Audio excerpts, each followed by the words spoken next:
teoría asignada. Y vamos a hablar sobre una patología vascular denominada malformación arteriovenosa. Doctor, Hola, ¿me escuchas? disculpe, es el alumno Tupa Soto. Le respondí, pero no creo que no se escuchó. Ah, ok, sí, es Diego Tuba, ¿verdad? Sí, doctor, disculpe, creo que no se me Ok, escuchó. sí, no te preocupes, sí, sí, estabas ahí conectado, correcto. Bien, entonces, vamos a desarrollar la teoría de malformación arteriovenosa, también conocida como MAF, por las siglas, bueno, por la letra MAB, ¿no? Que significa malformación arteriovenosa. Y sí, incluso se usa el término de manera muy frecuente como el término de MAF o MAB, que es una palabra resumida de lo que es una malformación arteriovenosa. Bien, y dentro de todas las malformaciones vasculares, en primer lugar está definitivamente la malformación arteriovenosa, la CMAB, que la ven acá en primer lugar, es la que vamos a tratar hoy día. Y junto a ellas tenemos otras, como los angiomas venosos. También tenemos los angiomas cavernosos o cavernomas. Y también tenemos una cuarta denominada telangiectasia capilar. Esa es la clasificación de McCormick, existiendo otras patologías que son también consideradas como malformaciones vasculares. En este caso nos referimos a la fístula AB, la fístula arteriovenosa. Dentro de ellas está la malformación de la vena de Galeno, la malformación arteriovenosa dural y la fístula carótido cavernosa. Entonces, hoy día nos vamos a centrar en la más frecuente de este grupo de malformaciones vasculares. Y tenemos una segunda diapositiva donde podemos observar a estas 4 malformaciones que acabamos de comentar. La primera corresponde a una MAB, a esta acá. Aquí vamos a ver, voy a señalar dónde está la malformación arteriovenosa. Entonces acá estamos con una MAB frontal derecha. Frontal derecha.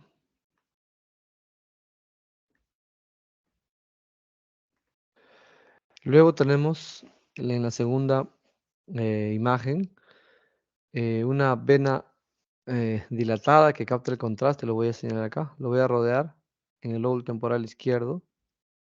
En una vena, la más resaltante de todas.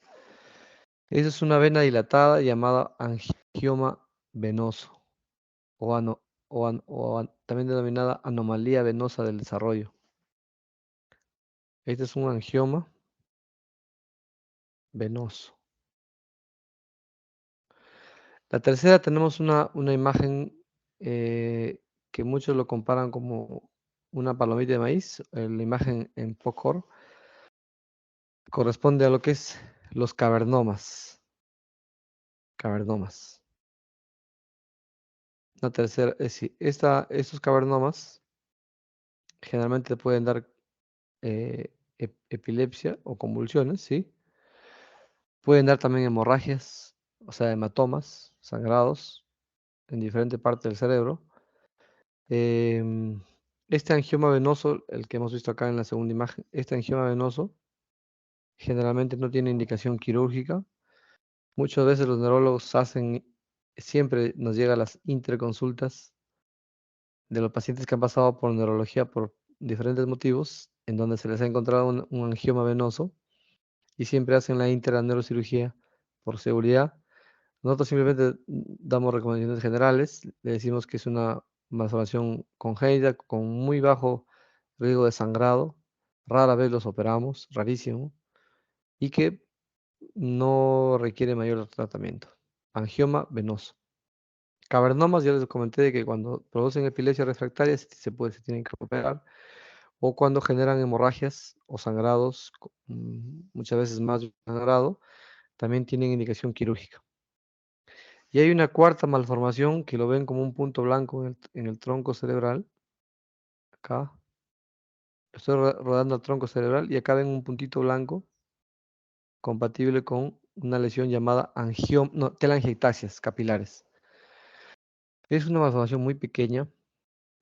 Rara vez lo diagnosticamos, rara vez sangran y rara vez los operamos, pero también es parte de este grupo de malformaciones.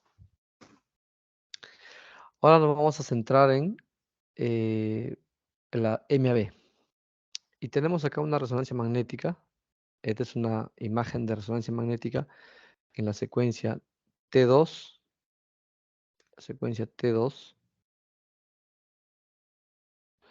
donde vemos una gran malformación arteriosa que incluso hace efecto de masa, ¿no?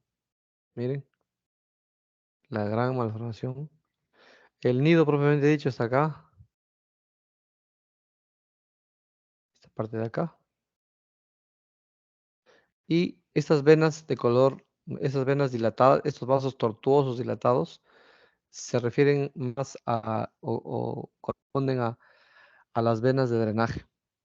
Entonces, clásicamente, ¿cuáles son las partes de una malformación arteriovenosa?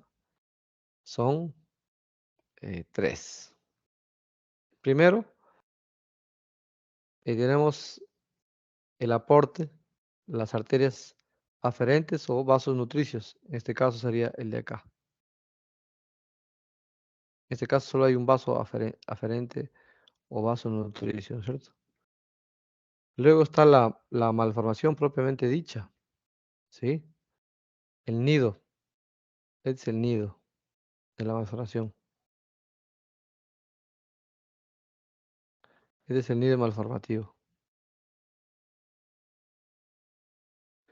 Y tenemos los vasos de drenaje o vasos eferentes, ¿sí?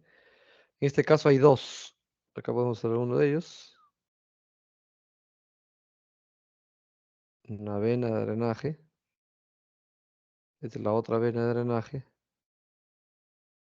de la malformación. Entonces, ¿cuáles son las partes básicas de una MAB?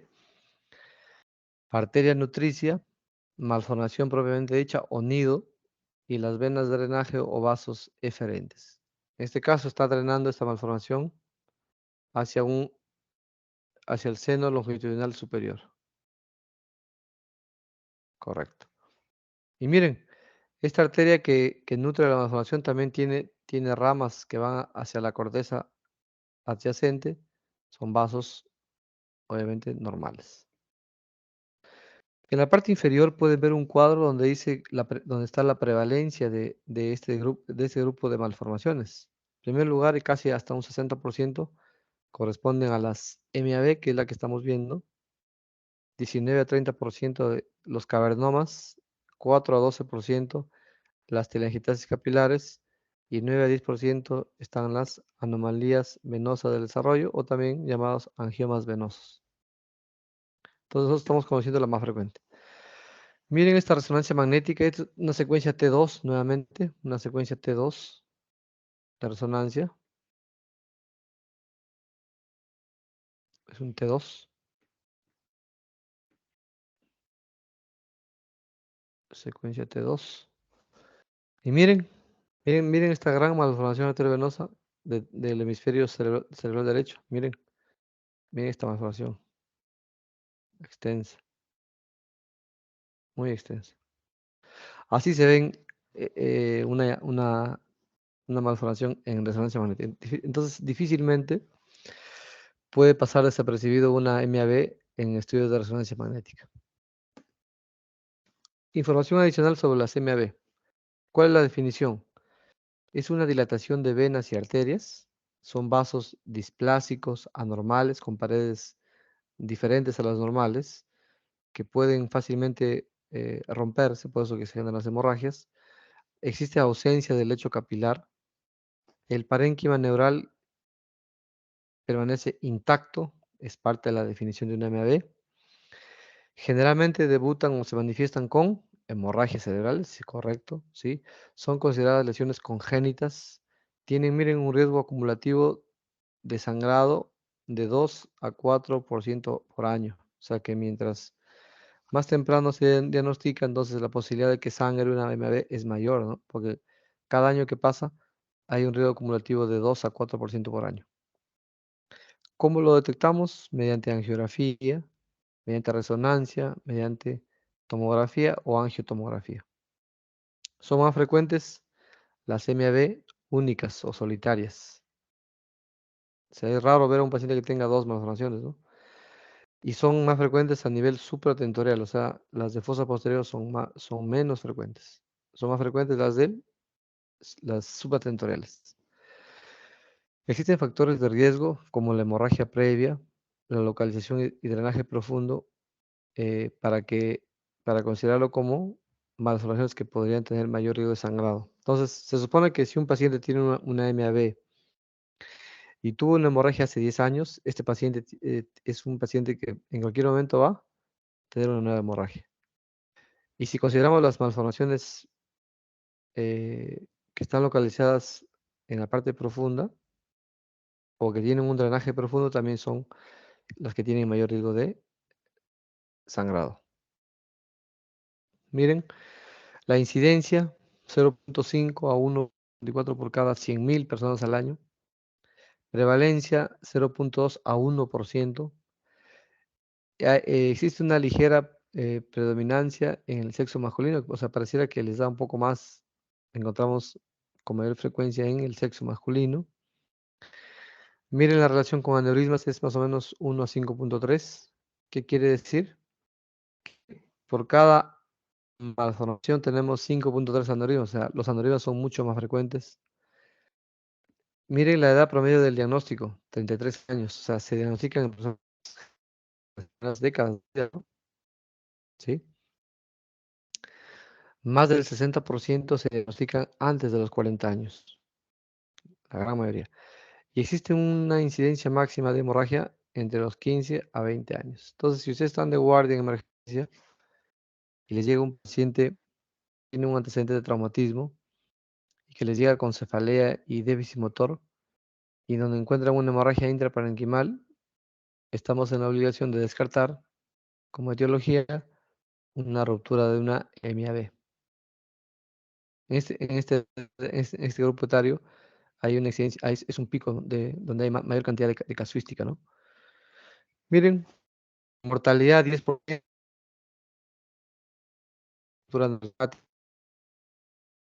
la muerte es mayor, más o menos de 30 a 50%. ¿Qué quiere decir esto? De que la mayoría de pacientes pueden tener algún déficit neurológico focal, porque es una hemorragia generalmente parenquimal, ¿no? No se olviden que la gran mayoría de pacientes que tienen hemorragia por una ruptura de una MAB lo hacen a través de hemorragias intraparenquimales. No se olviden, 82%. 82% de las MAB que dan hemorragia intraparenquimal. Para el caso de aneurismas, más del 80% que dan hemorragia subaracnoidea. Es diferente. Si ustedes ven acá, el principal tipo de hemorragia que produce una MAB es hemorragia intraparenquimal. Puede haber hemorragia subaracnoidea, intraventricular, hematomas sudorales, etcétera, pero lo típico es una hemorragia intraparenquimal. Y para complicar más la situación, algunos pacientes pueden desarrollar aneurismas relacionados a la MAB, lo que conocemos como aneurismas prenidales o intranidales, ¿sí? En un 7%. O sea, si tenemos a 100 pacientes con una MAB, en 7 de ellos se puede encontrar un aneurisma asociado, generalmente en la arteria nutricia, en un 75%. No se olvide. ¿Cuál es la clasificación? Tenemos la CMAB de acuerdo a la localización. Esta es una de las formas de clasificación. Miren, tenemos las MAB parenquimales, las durales, las durales puras y las mixtas. En las parenquimales tenemos las más superficiales, las piales, subcorticales, las más profundas, las paraventriculares y también las combinadas. ¿Sí?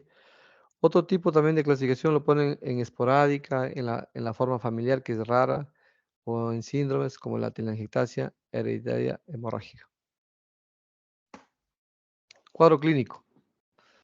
Ya comentamos de que la gran mayoría de pacientes que tienen una MAB pueden dar, ¿qué? Hemorragia, en 50% de los casos. Pueden debutar con un primer episodio de crisis epiléptica. Entonces, si ustedes en vez de estar atendiendo en el centro de salud cuando realizan el serum, les llega un paciente joven de 20 años, doctora Milagros, yo no tengo ningún antecedente de importancia. Ayer presenté un episodio ayer he perdido la conciencia. Me dicen mis familiares que he convulsionado. He botado espuma por la boca, me he puesto como rígido y morado y los ojos de color blanco. Entonces, datos sugerentes de que pude haber tenido una crisis epiléptica, ¿no? Entonces, si un paciente sin antecedentes y que debuta con una primera crisis, yo creo que ahí sí estamos en la obligación de decir que él requiere un estudio de resonancia para descartar causas secundarias como tumores, malformación arteriovenosa, etcétera.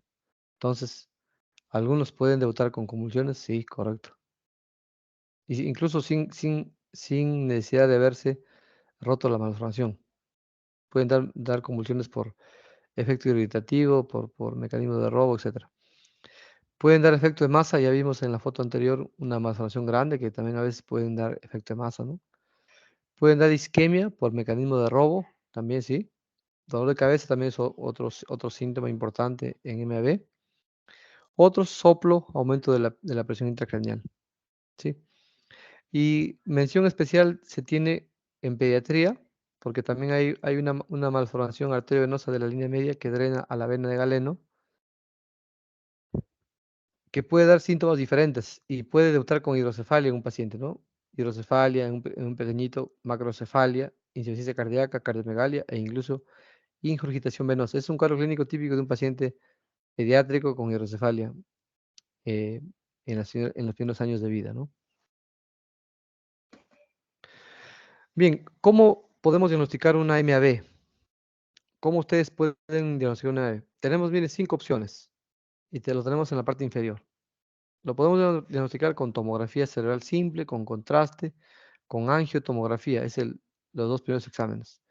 También se puede determinar con resonancia magnética estructural y con angioresonancia. Y el gold estándar, el examen de elección, el que nos brinda la mayor información y tiene mayor capacidad de diagnóstico es la angiografía cerebral, o también llamado arteriografía o panangiografía. Miren acá en una tomografía simple, cómo se ve acá una malformación arteriosa hemisférica del lado derecho. En resonancia se ve claramente acá una MAF occipital. En la angioten, es el angioten, la tercera, acá vemos una malformación, incluso a dónde drena, el nido y el vaso nutricio. Acá en una angioresonancia también podemos ver una malformación arteriovenosa. Y el examen de elección es el quinto examen donde ustedes pueden ver claramente una malformación arteriovenosa en un estudio de angiografía. No se olviden, el estudio de elección es angiografía cerebral. Y esta es una angiografía, miren, acá podemos observar al nido de la malformación. Cuando se hace una angiografía, se tiene que tomar medidas del diámetro del nido, o sea, el tamaño del nido, porque en base a eso se va a dar una clasificación. Acá se pueden ver los vasos que lo nutren. Acá tenemos uno de los principales. Tiene más de un vaso nutricio. Y en base a eso uno puede pues, determinar el tratamiento que es lo que vamos a ver en adelante. Miren estas imágenes. Acá tenemos una tomografía en la imagen A. Un paciente con una hemorragia en fosa posterior. Recuerden que la hemorragia en fosa posterior se ve de color blanco. Es una imagen hiperdensa. En este caso corresponde a un paciente que tiene una hemorragia en fosa posterior. Le han hecho una resonancia. En la resonancia se puede ver ahí algunos vasos anómalos. Ahí está la flecha.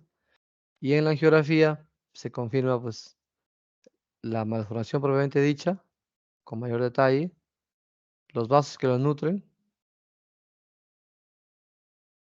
los vasos que lo nutren a la malformación y la vena de drenaje.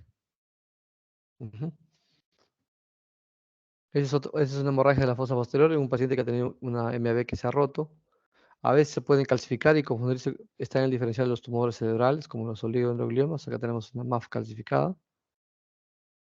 Así se ve en la secuencia T2. Miren esta imagen claramente de una MAB. Es difícil que, como le comenté, difícil que se pase desapercibido una MAB en resonancia. Ahí tenemos otra malformación. Esta es una secuencia T1 de resonancia en corte sagital. Este es un T1 en corte sagital. Acá vemos la malformación. Ujú. Vemos ahí la malformación. Y también esta es una MAF parietal, sí, extensa. A veces puede ver, esta es la malformación, voy a señalar la malformación. Esta zona de blanco puede ser que sea una zona de malasia, de un sangrado antiguo, porque puede haber sangrados previos y dejar zonas de malasia, de una hemorragia antigua, ¿no? Acá tenemos en un corte axial de resonancia en T1, podemos observar una MAB frontal basal derecha. Y miren, esta es la secuencia T2 en corte colonal, en resonancia, y donde claramente podemos ver la gran cantidad de vasos. Miren, esta es la imagen típica de una MAB. En este caso es una MAB temporal izquierda medial, ¿no? Y acá, miren, en T1, en un corte sagital, otra malformación. Incluso podemos ver la vena de drenaje, que es una vena muy tortuosa, ¿no? La más llamativa. Esta es la vena de drenaje. Y acá está el nido propiamente dicho, en resonancia.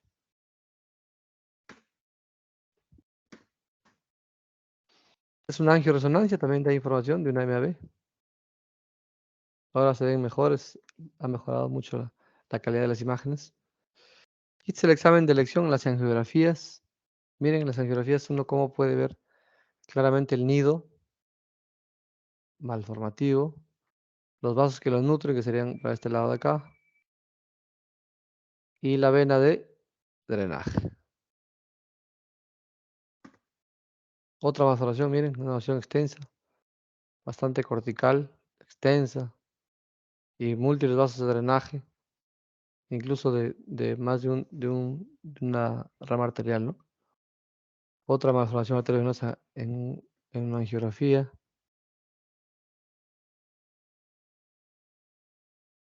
Una más en angiografía. Miren esta MAF un poco más difusa, más extensa.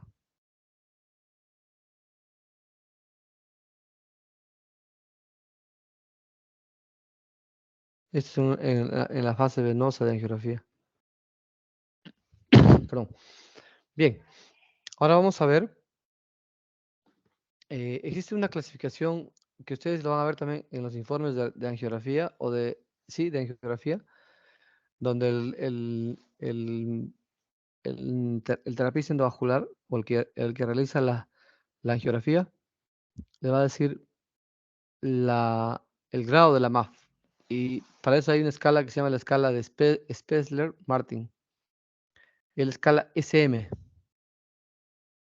Escala SM. Entonces, perdón, ustedes van a encontrar en la historia clínica a lo mejor el diagnóstico que va a decir MAF frontal derecha SM2 o SM3.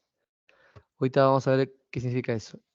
Es importantísimo saber el grado de la malformación porque en base a eso está la complejidad de cada caso y también el tratamiento que se podría utilizar. Entonces, estos colegas que actualmente viven en Estados Unidos, el doctor Spessler y Martin, son dos médicos que diseñaron esta escala, tomando en cuenta tres parámetros: el tamaño de la malformación, la localización, si está localizado en un área elocuente o no. Ahorita vamos a ver qué es un área elocuente. Y cómo es su drenaje, ¿es profundo o superficial? Miren, si la malformación mide menos de 3 centímetros de diámetro, se le da un punto. Si mide 3.1 a 6, 2 puntos. Si mide más de 6 centímetros, 3 puntos. Si está localizado en área elocuente, 1 punto. Si está localizado en área no elocuente, 0 puntos. Si tiene drenaje profundo, 1 punto. Si tiene drenaje superficial, como la que vimos en el esquema, hacia el seno longitud superior, 0 puntos. ¿Sí? Entonces no se olviden que se suman los 3 y el resultado es el grado de la MAB. Por ejemplo, si tengo una malformación que tiene 8 centímetros de diámetro, no está en área elocuente y no tiene drenaje profundo, sería una grado 3. ¿Sí? Entonces, ¿cuál es el mínimo? El mínimo es sería el mínimo una SM grado 1 y la máxima sería la grado 5. Entonces tenemos malformaciones desde grado 1, grado 2, grado 3, grado 4 y grado 5. Las 5 son las que se consideran inoperables o las más complejas, ¿no? Correcto. Acá está, miren, en este cuadro está, aquí llaman área elocuente. Si una malformación está localizada en el área sensorio-motora, en el área del lenguaje, corteza visual, hipotálamo, tálamo, cápsula interna, tronco cerebral, pedúnculo cerebeloso y núcleos cerebelosos profundos, se le da 1 punto. Son áreas funcionales. Y cerebral interna a la vena basal de Rosenthal o a la vena precentral cerebelosa, se le pone 1 punto. Son drenajes profundos. Acá tenemos un cuadro donde se ve las diferentes posibilidades que hay, ¿no? Tomando en cuenta que eh, el grado 1 es la de bajo, la de menor grado, y la de grado 5 es la de mayor grado.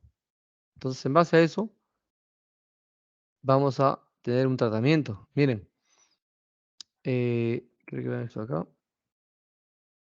Para lo que es el tratamiento, y tomando en cuenta la escala SM, tenemos 4 opciones. No tocarlas, o sea, no tocar la evaluación, no operar, no dar nada, y hacer un seguimiento se conoce como manejo conservador. Esa es una opción. 2, retirar la malformación, microcirugía. 2, microcirugía. 3, terapia endovascular. 4, radiocirugía. Entonces tenemos más de una alternativa, ¿sí? Si es una malformación que no se ha roto y solo ha dado, por ejemplo, convulsiones, se podría dar anticonvulsivantes y hacer un seguimiento si es muy compleja, por ejemplo, y no operarlo, ¿no? O no tocarlo. Si es muy compleja, podría ser. Pero si ya hubo una hemorragia de por medio, muchas veces se trata de dar un tratamiento por lo menos. Salvo que sea también muy compleja y no se puede hacer nada, ¿no? Pero existen varias opciones. La microcirugía consiste en rodear la malformación y sacar completamente la malformación. Es lo que nos da un resultado curativo muchas veces. Sin embargo, no todas se pueden operar. Y la terapia endovascular es un tratamiento que se hace con un cateterismo. Se ingresa, miren acá, miren este vaso nutricio o aferente, cómo se ha llegado con microcatéteres, incluso hasta el nido, y ahí se va a colocar una sustancia embolizante. Es como rellenar la malformación con una sustancia que genere una trombosis, ¿no? Eso se llama embolización de la CMAB. Y cuarto, tenemos la radioterapia, o sea, en este caso la radiocirugía. No se olviden que hay un caso clínico en el MIR que dice paciente varón de 30 años de edad que tiene una malformación de 1 centímetro de diámetro, talámica derecha. eh, ¿Cuál de las siguientes opciones, cuál sería el tratamiento más recomendado? La clave es radiocirugía. Se indica más para malformaciones pequeñas, menores a 3 centímetros de diámetro, profundas, donde la cirugía o la terapia endovascular muchas veces tiene limitaciones, ¿no? Entonces, vamos a ver acá. Miren, se dice que es clase A, la malformación que es de grado 1 y 2. Miren, grado 1 y 2. DSM son las pequeñas, las que se pueden acceder quirúrgicamente. Se sugiere manejo quirúrgico a las grado 1 y grado 2. Luego tenemos a las malformaciones grado 3, que es clase B, de la escala de Spellen-Martin. A la grado 3 se sugiere tratamiento multimodal.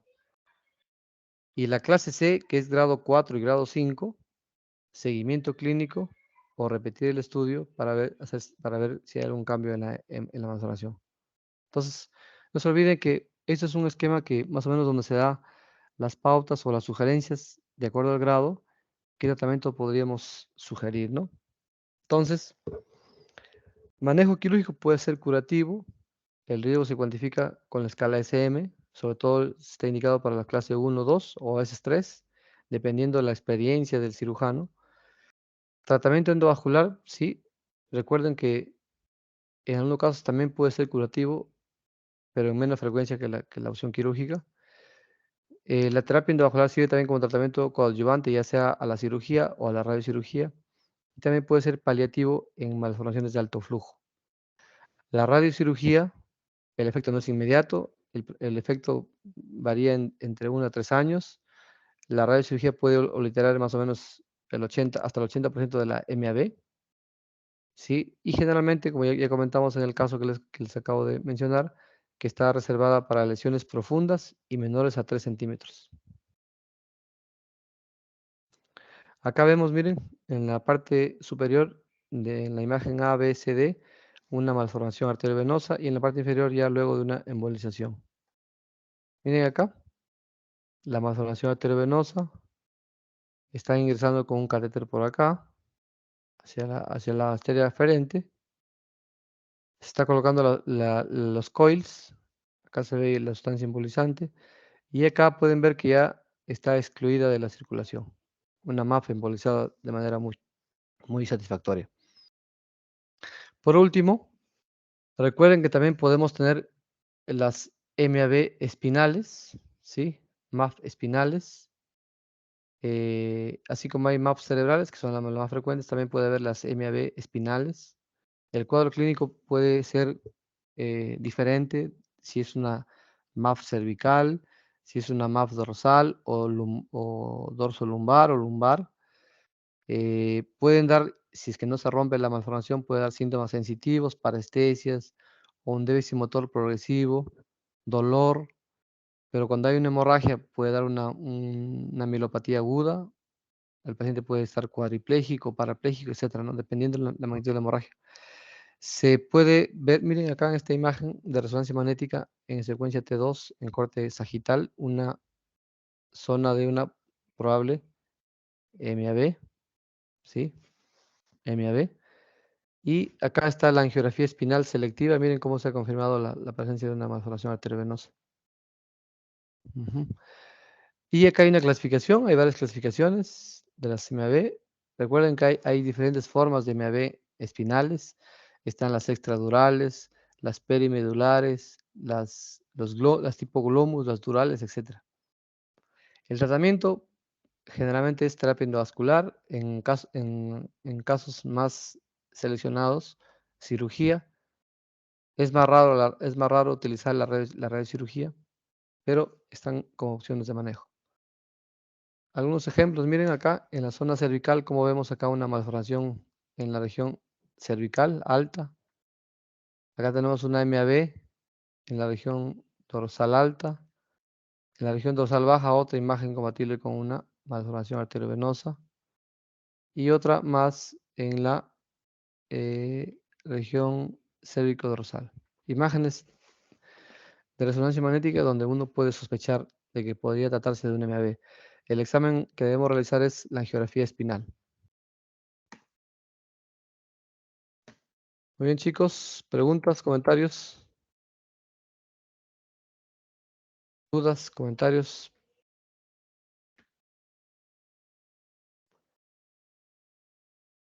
¿Me escuchan, chicos? ¿Todo bien?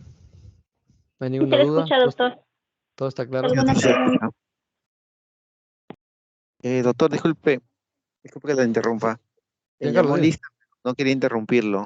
Ah, ok. Simona Está bien, Gutiérrez, Carlos. presente. Ahí te voy a considerar. Creo que solo faltó uno de sus compañeros, ¿verdad? Que no logró comunicarse, no logró conectarse. ¿Quién no se conectó, Milagros? Mm, Creo que es Wendy. Wendy ¿Hablaste con Trujillo. ella? ¿Tuvo algún problema Sí, doctora, he tenido un problema de conexión. de conexión, no? Ok. No hay problema. Igual ahí les paso las diapositivas para que puedan compartir. Sí, doctor, eso quería Entonces, pedir, por favor, que me mande sus sí, diapositivas yo de para acá les compartirlas. envío. Ya, Correcto. doctor, muchas gracias. No hay problema. Bien, ¿desean continuar con la última teoría? ¿O hacemos una pequeña pausa? Ya, ¿O está bien, doctor. mañana? Depende de ustedes. Depende de usted. ¿Ustedes cómo están de tiempo? Sí, han hecho clase con doctor Saavedra, ¿verdad? A la tarde. No, lo pasó para ahora, después de su clase de usted. Así que, Ah, ya. ahora que terminamos Entonces, con usted, le voy a avisar para que él dicte.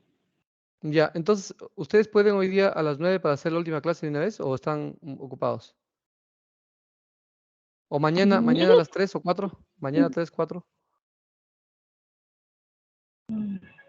Creo que hoy nomás. Chicos, ¿Sí? ¿ustedes qué opinan? Sí, Puede creo que ser a hoy. las 8:30, 9. Nos queda una última. Depende de ustedes. Si quieren hoy día a las 8:30 o 9, o si no, mañana puede ser 3, 4 o 5. Ya, Este, doctor. Hoy día creo que. Hoy de una vez, doctor, sí, para terminar una vez. ya, entonces está bien. Me avisas a la hora que terminas con el doctor Saber y ahí nos conectamos. Ya, doctor. Listo. Ya, gracias chicos. Nos vemos luego entonces. Cuídense mucho. Ya. A usted, doctor, muchas gracias. ¿Listo? Gracias a ustedes.